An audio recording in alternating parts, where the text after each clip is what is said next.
TAT pass ઉમેદવારો ફરી આંદોલનના માર્ગે। કાયમી ભરતી કરવા માટે ગાંધીનગર ખાતે આંદોલન પર ઉતર્યા ટેટ અને ટાટ પાસના ઉમેદવારો।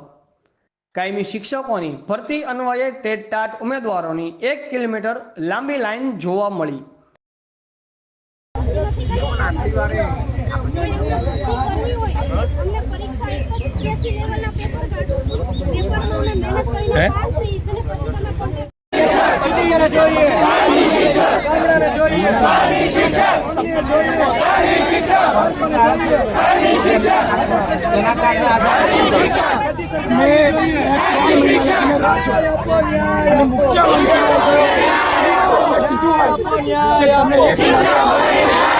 નોટિફિકેશન અને તે